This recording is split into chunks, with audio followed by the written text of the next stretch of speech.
오늘 보실 하나님의 말씀은 사무엘하 17장 1절에서 5절입니다. 사무엘하 17장 1절에서 5절입니다.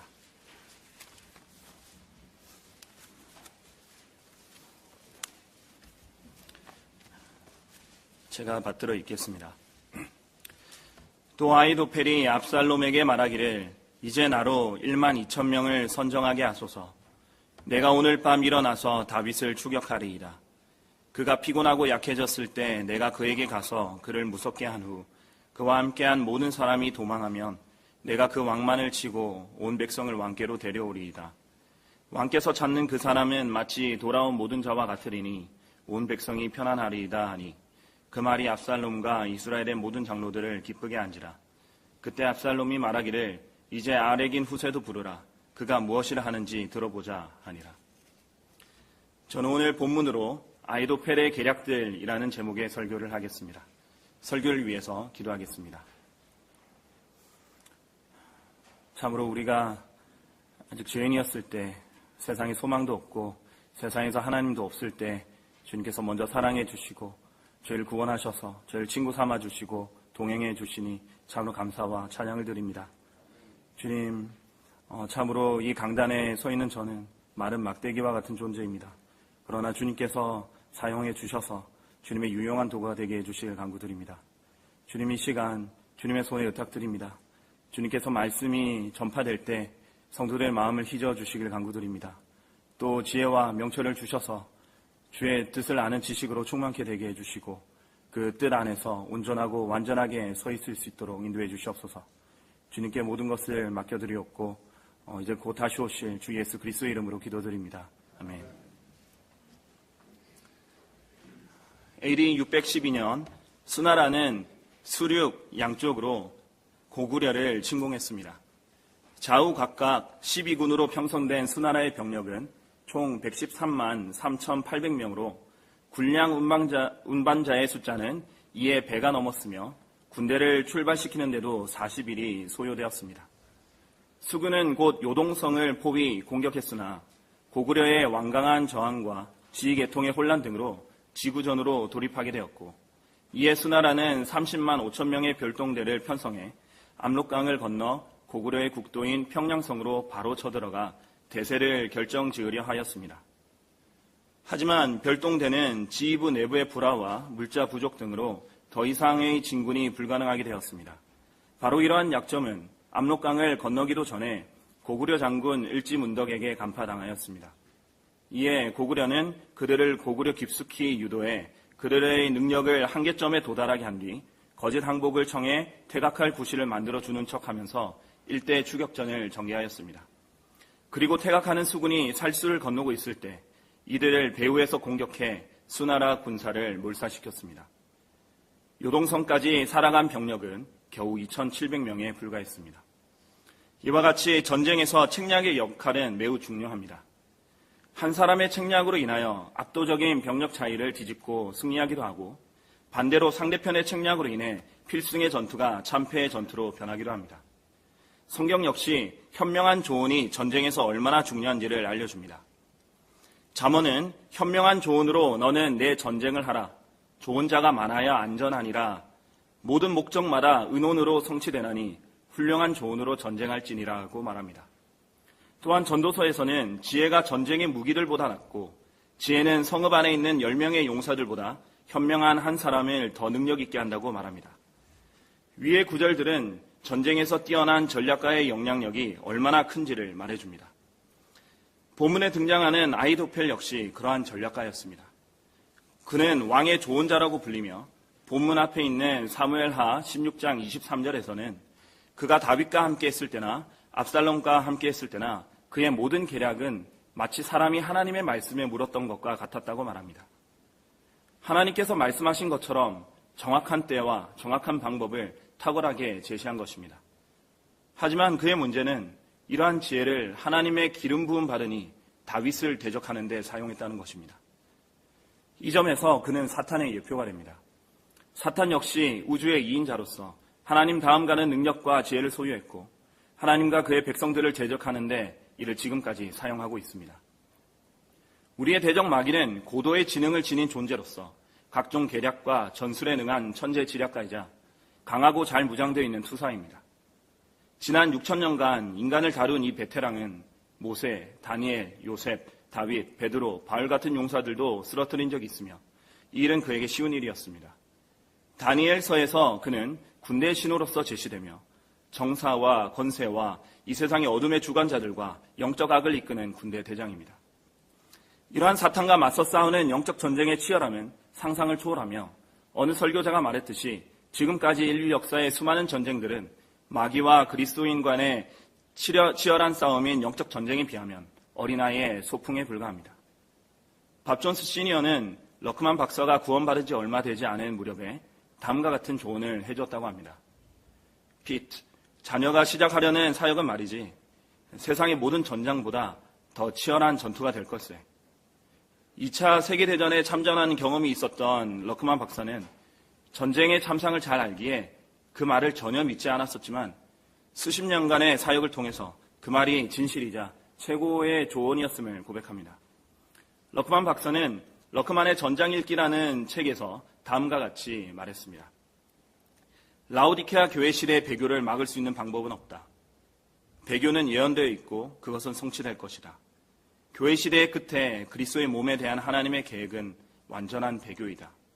아무도 그것을 막을 수 없다. 나는 단지 후방에서 버티며 지연 전술을 펼 수밖에 없다. 남아있는 수천 명의 그리스도인들이 적들의 맹공격과 배교의 물결에서 탈출하고 살아남아서 다시 싸울 수 있도록 적들을 저지해야 한다. 사상자들은 갈수록 늘 것이다. 죽거나 죽이거나 끝까지 견디면서 살아남거나 견디다가 죽거나이다. 하나님께서는 나에게 승리하거나 패배하라고 명령하지 않으셨다. 내게 주어진 명령은 싸우라는 것이다. 승패에 연연하지 말고 오직 전력을 다해 싸워야 한다. 결국은 하나님만이 승리하신다. 이처럼 영적 전쟁은 치열한 전쟁터임에도 불구하고 대다수의 근본주의자들의 문제는 영적 전쟁에서 승리를 너무 쉽게 얘기한다는 것입니다. 적의 전력을 늘 과소평가합니다.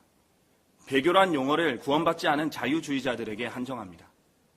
우리 안에 계신 분이 세상에 있는 자보다 크시다 하며 자신들은 사탄으로부터 안전한 것처럼 여깁니다. 하지만 이러한 교만은 멸망에 앞서 있을 뿐입니다. 마치 예수님께서 오늘 밤 너희 모두는 나로 인하여 실족할 것이라고 말씀하셨을 때 제자들이 설령 모든 사람이 주로 인하여 실족할지라도 나는 결코 실족하지 아니하겠나이다라고 자문했던 것과 같습니다. 근거 없는 자신감은 적을 과소평가하게 됩니다. 거의 모든 경우에 있어서 적의 힘을 과소평가하는 것이 군사적 참사를 일으키는 첫 번째 단계입니다. 그리스도인은 가슴은 뜨겁지만 머리는 차가워야 합니다. 마귀의 효과적인 계략들이 무엇이며 이를 어떻게 맞서야 하는지를 알아야 합니다. 하나님께서는 우리가 이 일을 혼자 감당하기 어려움을 아시고 전우들을 붙여주셨습니다. 군사들이 모여서 하나의 부대로서 힘을 집중할 수 있는 집결지를 주셨는데 이는 지역교회입니다. 우리의 영적 전쟁도 개인 대 개인의 싸움보다는 부대와 부대 간의 전투라는 것을 기억해야 합니다. 그러므로 저는 오늘 사탄의 예표인 아히도펠의 계략들을 살펴보면서 마귀가 효과적으로 사용하는 계략들이 무엇이며 이를 어떻게 지역교회라는 부대로서 맞설 것인가를 살펴보겠습니다. 아히도펠의 계략들, 첫째는 기습입니다. 기습은 오랫동안 전장에서 자주 사용되어 온 매우 효과적인 전략입니다. 성경에 기록된 물리적인 최초의 전쟁은 아브라함이 조카 롯을 구하기 위해 메소포타미아 연합군과 싸운 것입니다. 아브라함이 불과 318명을 데리고서 4개의 국가들의 연합을 무찌르는 때 사용한 전략은 기습이었습니다. 여호수아가 아모리인들의 5왕을 칠 때 사용했던 전략도 기습이었습니다. 역사적으로 보면 한니발이 로마를 궁지로 몰아갈 수 있었던 것은 아무도 생각지 못한 알프스 산맥을 넘어서 로마군을 뒤에서 기습했기 때문입니다. 6.25 때 북한이 침공할 때도 기습을 통해였습니다. 북한군은 1950년 6월 25일 일요일 새벽 4시에 기습 남침하였습니다. 사실 전쟁 직전 6월 24일 육군본부 정보상황실은 총참모장인 최병덕 소장에게 지난 이틀간 북한군의 활동이 심상치 않다고 보고했지만 최 소장은 정보 수집 보고 기한을 다음날 8시로 미루었습니다. 6월 25일 새벽 칠사단으로부터 북한군이 칠사단 전역에 포격 중이라는 보고가 올라왔고 당직 사령은 바로 최 소장에게 보고하려고 전화했으나 전날 회식을 했던 최 소장은 전화를 받지 않았습니다. 이에 당직 사령은 차를 타고 최 소장의 관사로 가서 그를 깨우고 전황을 보고하였습니다. 보고를 받은 최 소장은 신성모 국방부 장관에게 전화를 걸었는데 통화가 되지 않았습니다. 그 이유는 평소 신성무 장관이 신사는 주말에 일하지 않는다는 원칙하에 전화 코드를 뽑아놓았기 때문이었습니다. 결국 장관을 수색한 다음 차를 타고 보고하였을 때는 이미 개전한 지 4시간이 흐른 뒤였습니다. 장관의 비서의 증언에 따르면 장관은 저기 일요일에 기습하리라고는 생각지 못했던 것과 같다라고 합니다. 이를 증명하듯 당시 국군은 비상경계를 해제하고 장병에게 휴가와 외출 외박을 주었던 상황이었고 대부분의 부대에는 병력이 부족한 상태였습니다. 육군본부는 장병 소집을 위해 모든 방법을 총동원하였지만 25일 오후 2시가 넘어서야 80, 90%의 장병이 소집될 수 있었습니다. 이처럼 무방비 상태에서 북한에게 기습을 당한 우리나라는 3일 만에 수도 서울을 함락당했고 북한의 남침 한 달 만인 7월 말 낙동강 이남을 제외한 전 국토가 점령당하는 수모를 겪게 되었습니다. 기습의 효과가 극대화될 때는 이처럼 적이 약해져 있고 방심하고 있을 때입니다. 본문에서도 아히도펠은 이스라엘이 피곤하고 약해졌을 때 기습하려 했습니다. 마귀도 우리가 틈을 주게 되면 곧바로 기습하기 위해서 호시탐탐 노리고 있습니다. 성경은 마귀가 울부짖는 사자와 같다고 합니다. 사자는 먹잇감을 찾아다니다가 발견하면 멀찍이서 지켜보다가 적절한 때에 손살같이 달려듭니다. 이때 사자는 단숨에 먹잇감에 숨통을 물어 숨을 쉴 수 없게 만듭니다. 숨을 쉴 수 없게 된 먹잇감이 죽어 삼켜지는 것은 시간 문제입니다.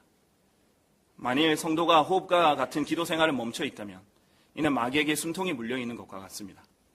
그러므로 성경은 정신을 차리고 기도로 깨어 있으라고 말합니다. 깨어서 기도하라는 것은 군인이 경계를 서는 것과 같습니다. 둘 다 영어로 watch입니다. 경계는 군인의 기본 중에 기본입니다. 경계는 적의 기습 및 다양한 공격에 대비해서 소속 부대를 지키고 어떤 일에도 부대가 신속하게 대처할 수 있도록 보초를 서는 것입니다. 작전에 실패한 지휘관은 용서할 수 있지만 경계에 실패한 지휘관은 용서할 수 없다는 말이 있습니다. 교회를 위해 깨어 기도하는 것은 마치 군인이 보초를 서는 것처럼 성도 자신뿐만 아니라 하나님의 교회를 지키는 것입니다. 그럼에도 지역교회를 위해 기도하지 않는 성도는 자신의 경계 지역에서 철모를 거꾸로 쓴 채 코를 골며 조는 초병과 같습니다.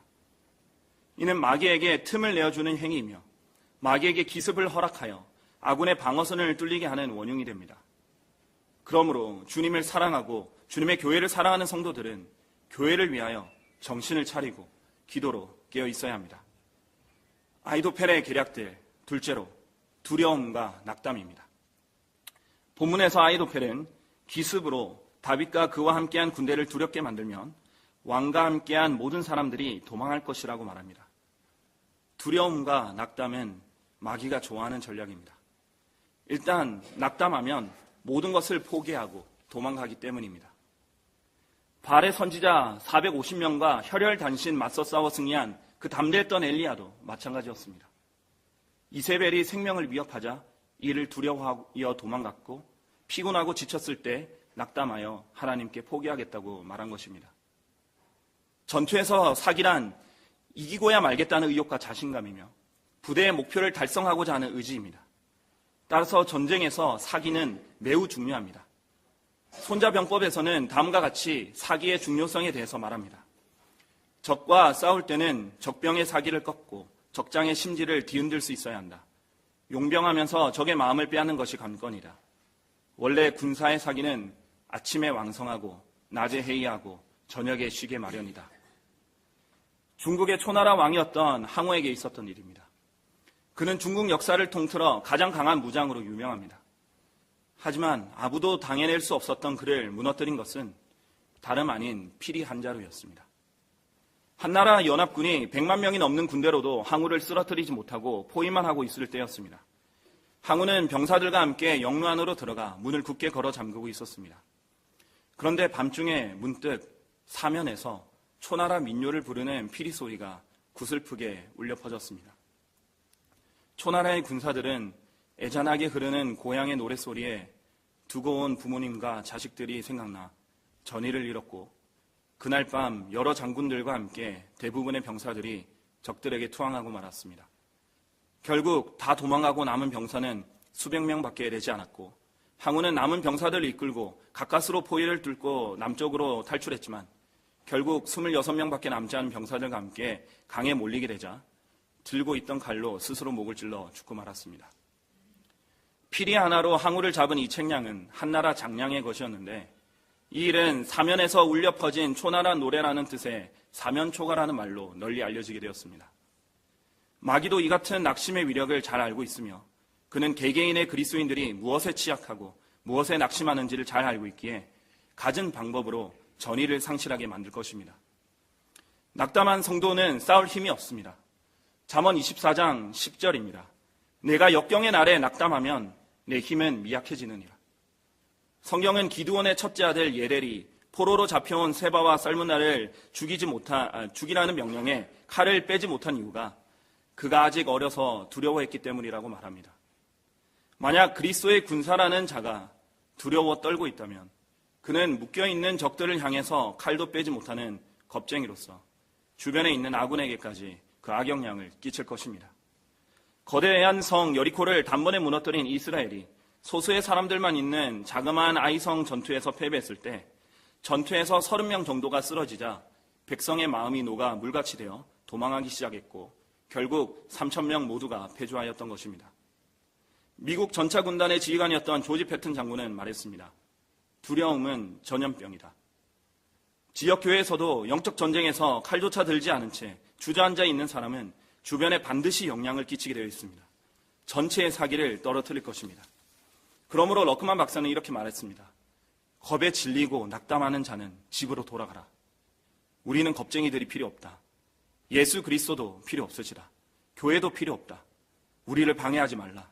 제발 우리의 대열을 흩트리지 말고 집으로 가서 거기에 있으라.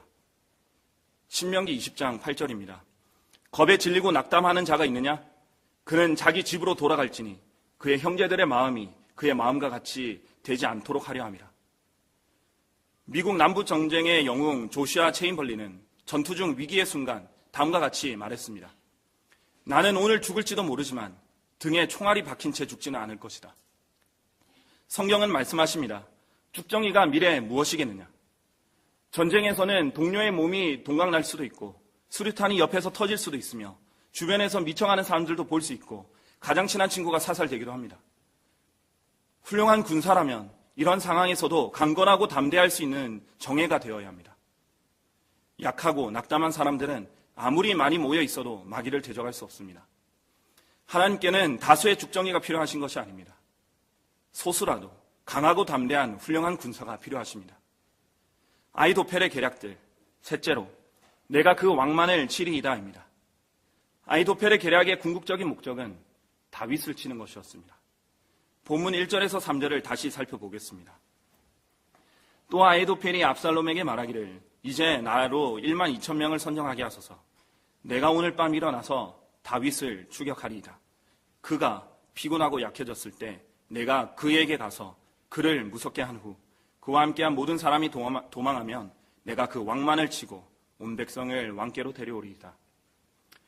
처음부터 끝까지 아이도펠의 목적은 다윗 한 사람이었습니다. 우두머리를 치는 것은 예로부터 적에게 가장 큰 피해를 입힐 수 있는 방법이었습니다. 아이도펠이 다윗을 치면 온 이스라엘은 압살롬에게 넘어갈 것입니다. 이스라엘의 초기 역사도 마찬가지였습니다. 이스라엘은 여호수아가 죽자 배교했고 그때마다 재판관들이 일어섰지만 그들이 사라질 때마다 배교를 반복했습니다. 성경도 목자를 치라 그리하면 양들이 흩어질 것이라고 했습니다. 이 구절은 예수님께서 친히 자신에게 인용하셨던 구절입니다. 마태복음 26장 31절입니다. 그때 예수께서 그들에게 말씀하시기를 오늘 밤 너희 모두는 나로 인하여 실족할 것이라 기록되기를 내가 목자를 치리니 양떼가 흩어지리라고 하였습니다. 실제로 예수님께서 겟세마네 동산에서 붙잡히시자 제자들은 모두 도망갔습니다. 심지어 제자 중 한 명은 자신이 붙잡히자 세마포 천을 벗어버린 채 알몸으로 도망가기도 했습니다. 사탄도 이에 대해서 잘 알고 있습니다. 그래서 믿음의 지도자들을 늘 마귀의 공격 대상이었습니다. 마틴 루터는 한 번에 약 200만 명의 대적들을 상대해야 했던 적이 있었고, 존 낙스나 제이 프랭크 노리스, 모르드케 햄과 같은 사람들은 수천 명의 대적들을 늘 상대해야 했습니다. 샘 존스는 대적에 의해 헛간이 불탔고, 존 후스는 그의 몸이 불타야 했습니다. 밥 존스 1세는 암살자들에게 시달렸고, 조지 팍스는 12번 감옥에 갇혔습니다. 다윗도 마찬가지였습니다. 사울의 시기로 3번이나 창으로 벽에 박힐 뻔했고, 갑자기 집을 습격당하여 창문으로 통하여 피신하기도 했으며, 집요하게 추격해오는 사울로 인하여 광야로, 산으로, 요새로, 숲으로, 굴속으로 피신해 다녔습니다. 왕이 된 이후에도 여러 차례의 내전과 반란을 겪었고, 암몬과 시리아의 연합군들의 침입을 받는 등 다윗의 생애는 끊임없이 고난과 전쟁이 이어졌습니다. 하지만 사탄의 이러한 지변 공격에도 다윗이 버틸 수 있었던 것은 다윗을 이해하고 다윗의 편에 서서 함께 싸웠던 용사들이 있었기 때문입니다. 사무엘하 23장에 따르면 그에게는 일당 800의 용사 에스닌 아디노가 있었고, 손이 칼에 달라붙을 때까지 싸웠던 엘르아살이 있었으며, 백성들이 필리스티인들을 피하여 도망할 때도 홀로 서서 적들을 저지했던 삼마가 있었고, 다윗이 베들레헴의 우물물을 마시고 싶어 하자 목숨을 걸고 적들의 군대를 뚫고 가서 우물물을 길어왔던 세 용사들도 있었습니다. 바울도 마찬가지였습니다. 생각을 같이하여 빌립보 교회의 형편을 진심으로 염려해 줄 사람이 아무도 없고 모두 자기 자신의 일만을 구하고 있을 때, 같은 생각으로 아들이 아버지와 함께 섬기던 함께 섬겼던 디모데, 항상 교회들을 위해 열렬히 기도했고 그리스도의 일을 위하여 거의 죽게 되었을 때도 자기 생명을 돌보지 않으며 바울을 섬겼던 바울의 동력자요 전우여 일꾼인 에파프로디도, 교회의 일꾼이었으며 바울의 후원자였던 페베, 바울을 위하여 수고를 많이 했던 마리아, 바울과 함께 감옥에 갇혔던 안드로니코, 유니아, 아리스타코, 그리고 마르코, 함께 군사되어 싸웠던 아키포, 주 안에서 많이 수고했던 펄시, 신실한 일꾼이자 동료였던 투기고, 사랑하는 의사요 마지막까지 바울 곁에 있었던 누가. 이처럼 하나님께서 쓰신 하나님의 사람 곁에는 그와 함께 싸우며 지지했고 같은 생각으로 무장했던 동력자들이 있었습니다. 영적 전쟁은 전우들과 함께 싸우는 전투입니다.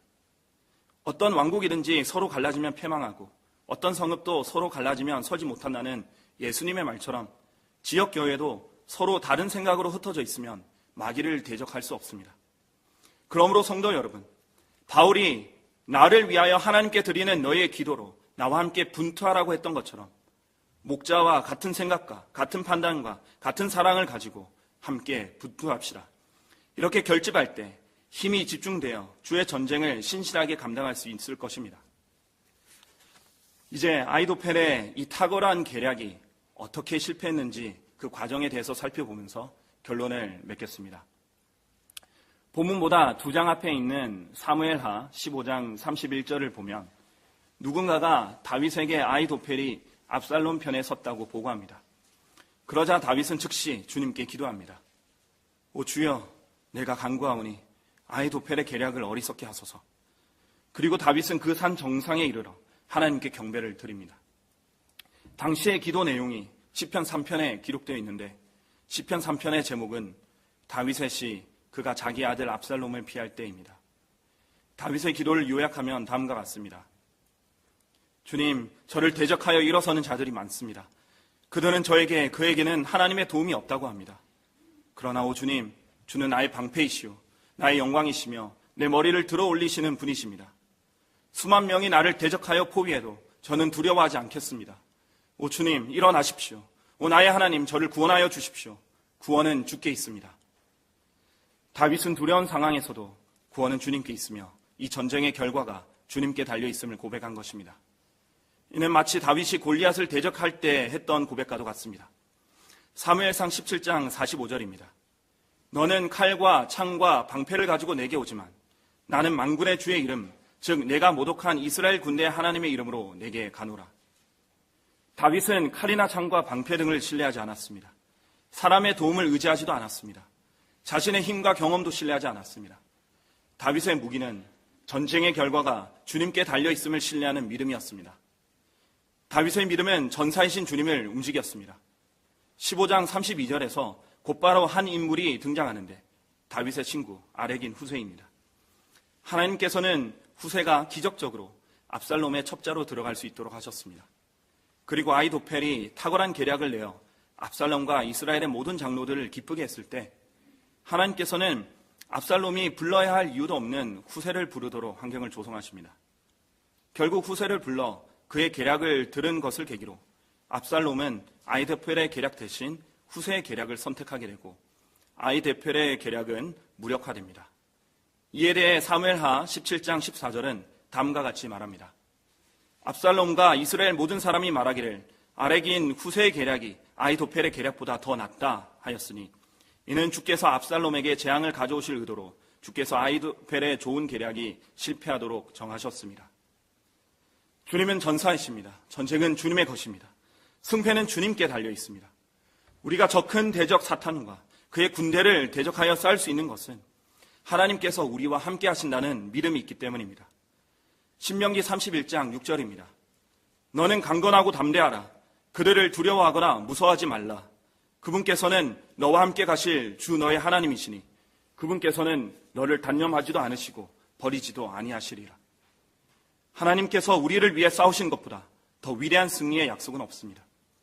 그렇다면 배교가 만연한 이 마지막 때에 주님께서 기대를 거시고 직접 진두지휘하시는 부대가 어디입니까? 마귀의 주 공격의 대상은 처음부터 하나님의 말씀이었는데 하나님께서 보존하신 바른 성경, 한글을 모국어로 쓰는 사람들에게 최종 권위로 주신 성경을 어느 부대에게 맡겨 수호하게 하셨습니까? 바로 여러분이 계신 이 지역교회가 아니겠습니까?